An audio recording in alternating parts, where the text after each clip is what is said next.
Desde los exuberantes oasis de Etiopía en África, a través del planeta hasta las sofocantes selvas de México, más allá del horizonte hasta las costas primordiales de Hawái y de regreso a los jardines, olivares y columnas de mármol de la antigua Grecia, un oscuro hilo común de la pequeña subespecie humana perdura. Persisten relatos detallados sobre subespecies humanas que eran pequeñas en estatura, nocturnas, aparentemente dotadas de conocimientos avanzados, que vivían principalmente bajo tierra y emergían a la superficie solo por la noche. ¿Es posible que tales paralelos específicos sean algo más que simples arquetipos mitológicos comunes? ¿Existe realmente alguna dinámica subconsciente colectiva que de alguna manera hace que prácticamente todos los grupos étnicos indígenas de todo el mundo alberguen la creencia de que en tiempos prehistóricos existían personas de 2 a 3 pies, o sea, 0,6 a 0,9 metros de altura, que eran hábiles albañiles, astrónomos, magos hechiceros y quienes atesoraban tesoros? ¿O hay algo más que una mera creencia en esta historia? Por interesantes que sean los paralelos mitológicos, las creencias y las historias son tentativas de descartar como un elemento generalizado del folclore. Sin embargo, la evidencia arqueológica en forma de ruinas megalíticas, esferas de piedras, templos de plataformas, pirámides e incluso restos existen y parecen tener conexiones culturales con estas subespecies humanas de la tradición antigua. Varios eruditos, historiadores y filósofos griegos de diferentes épocas escribieron sobre estas pequeñas subespecies humanas legendarias. En la historia de los animales de Aristóteles, 300 a.C., escribe lo siguiente: estas aves, las grullas, migran de las estepas de Escitias, que era la Eurasia moderna, hacia las marismas al sur de Egipto, donde el Nilo tiene su origen, o sea, Etiopía. Y es aquí, por cierto, donde se dice que luchan con los pigmeos, y la historia no es una fábula, pero en realidad hay una raza de hombres enanos, y los caballos son pequeños en proporción, y los hombres viven en cuevas subterráneas. Lucius Flavius Philostratus, del siglo III después de Cristo, escribió también algo similar. Y en cuanto a los pigmeos, dijo que vivían bajo tierra, que estaban al otro lado del Ganges y vivían de la manera que todos relatan. Philostratus también registró un relato sobre un mito sobre Hércules en el que el héroe, que por cierto era un semidios, mató a un semidios guerrero gigante diferente y luego se quedó dormido. Pero Hércules no sabía que los pigmeos estaban relacionados con el gigante que había derrotado, y no sabía que estaban mirando y llorando desde su reino subterráneo. Continúa detallando cómo los pigmeos vivían bajo tierra en túneles donde almacenaban provisiones, tenían pequeños caballos y cuando Hércules se durmió, salieron de debajo del suelo en oleadas e intentaron atarlo y capturarlo.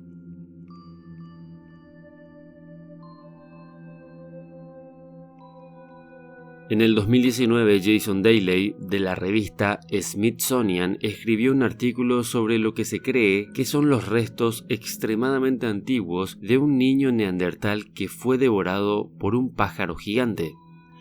Los restos tienen aproximadamente 115.000 años y fueron descubiertos en la cueva de Siemna, en lo que es la actual Polonia.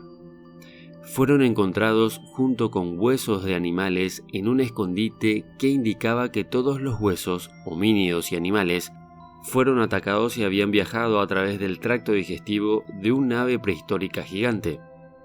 Es importante tener en cuenta que los restos de neandertales son pocos y muy pequeños, y es este hecho el que lleva a los científicos a creer que se trataba de un pequeño niño.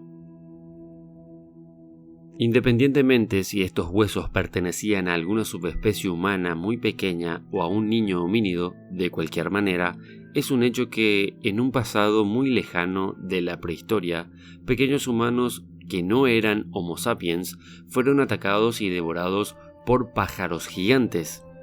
Los biólogos de hoy en día han estudiado a fondo los patrones migratorios de una variedad de especies de grullas y algunas especies de grullas, de hecho, migran desde las marismas de Eurasia hasta Etiopía.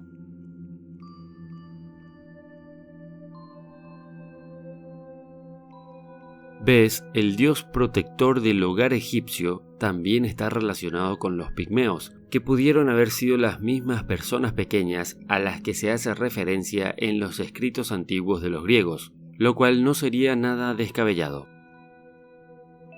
El sistema de creencias politeísta del antiguo Egipto viene completo con todo tipo de deidades, monstruos, etc., etc., pero el culto a la deidad Bes es único. A diferencia de la mayoría de las deidades egipcias, Bes nunca fue retratado desde la posición de perfil, pero siempre retratado en forma bidimensional, frontal, completa o en forma de escultura tridimensional completa. Bes fue representado como un humano diminuto o enano con algunos rasgos antropomórficos sutiles. Bes no era una deidad a la cual buscar en algún templo lujoso, pero su ídolo se guardaba en casa y era vivienda que custodiaba vistiendo su túnica de guerrero. Era una deidad de la música, de la protección, de la fertilidad y de los placeres domésticos.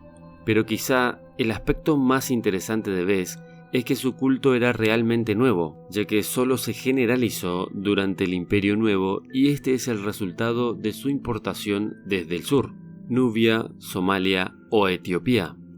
En otras palabras, lo interesante de esto es que los antiguos griegos no transmiten que estas subespecies humanas, pigmeas por cierto, vivían al sur de Egipto, y es de esta misma región que se origina el culto a este dios enano llamado Bes. Nubia recuerda las muchas pirámides pequeñas que son un misterio en sí mismas. Si bien en general no se considera un gran misterio, no está del todo claro quiénes fueron sepultados exactamente dentro de estas pirámides nubias, ya que muchas de estas tumbas fueron supuestamente saqueadas en la antigüedad y hoy en día muchas han sido inundadas por un nivel freático que va en aumento.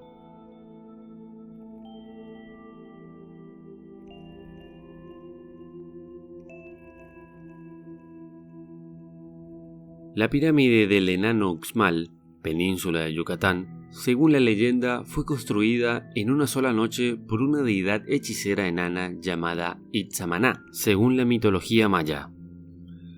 En lo que hoy es el México moderno, en el lado oriental de la península de Yucatán, se encuentran las ruinas del antiguo sitio maya Uxmal.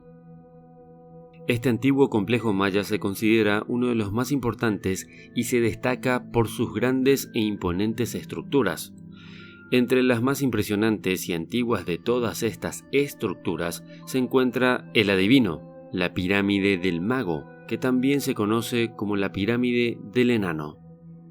Este nombre proviene de los propios mayas, que tienen varias versiones de cómo se construyó esta pirámide, pero en cada caso fue construida por las increíbles hazañas de una misteriosa y poderosa subespecie humana. Esta pirámide ha sido llamada la estructura maya más distinta de toda la península, lo cual es mucho decir.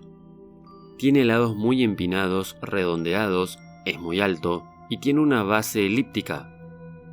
El relato más simple que los mayas mantuvieron sobre la pirámide fue una deidad hechicera enana llamada Itzamaná. Esta construyó la pirámide en una sola noche usando solo su fuerza y su magia.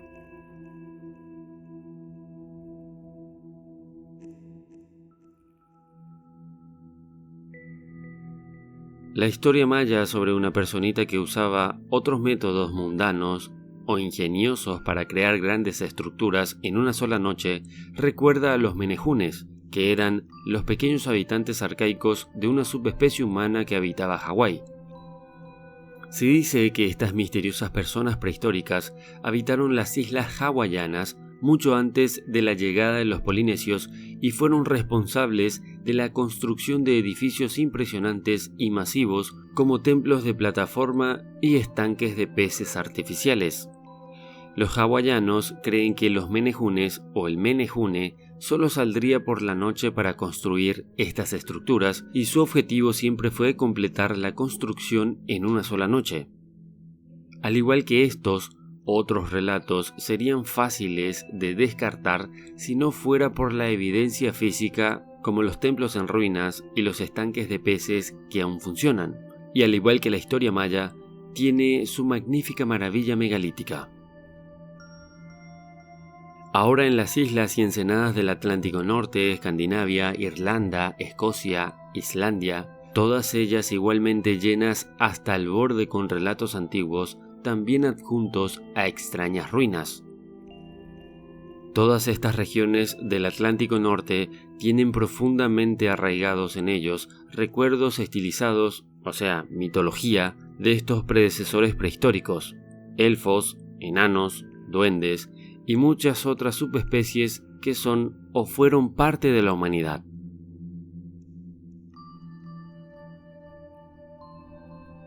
La gran mayoría de las tribus nativas americanas, muy variadas por cierto, tienen tradiciones orales que recuerdan la coexistencia entre las Américas nativas y una subespecie humana diferente, más pequeña y más antigua.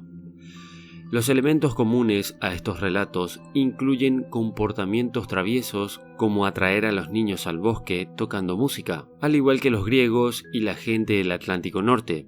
Los nativos americanos creían que estas pequeñas personas vivían en cuevas y podían ser potencialmente peligrosas. Por ejemplo, se dice que las montañas Prior de Montana son el hogar en este día de gente pequeña que la tribu de Cuervo cree que son sus ancestros sagrados. Los cuervos están extremadamente cansados o cautelosos a la hora de entrar en lo que perciben como territorio de la gente pequeña. Curiosamente, las montañas Prior son un punto de acceso relativo para fenómenos extraños como desapariciones, anillos de hadas e informes de avistamientos inusuales.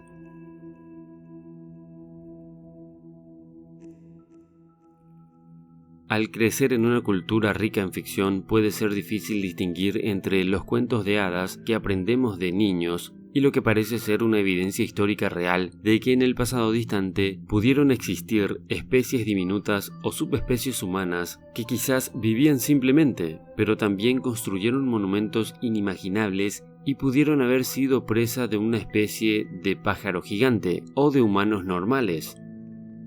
Recordemos que no hay muchos datos sobre conflictos o guerras en un pasado muy distante en donde los Homo sapiens pudieron cruzarse con neandertales y quién sabe con qué otra especie inteligente de homínidos. No es que todos estos mitos estén cobrando vigencia repentinamente, no es así, pero es posible que ciertos hechos históricos sigan resonando en forma de recuerdos estilizados que llamamos mitología. Vale la pena considerar por un momento que debajo de la superficie de la Tierra hay kilómetros y kilómetros de sistemas de cuevas inexploradas. Se estima que se ha cartografiado menos del 1% de los sistemas de cuevas conocidos. Esto significaría que de los sistemas de cuevas que se conocen, el 99% nunca se ha cartografiado o explorado. Seguramente debe ser entonces que la gran mayoría de los sistemas de cuevas deben ser completamente desconocidos, lo que significaría, o en definitiva significa, que sabemos muy poco sobre esta parte del planeta, o sobre qué hay bajo nuestros pies. ¿Qué opinas al respecto? Pon lo que piensas en los comentarios. Muchas gracias y hasta la próxima.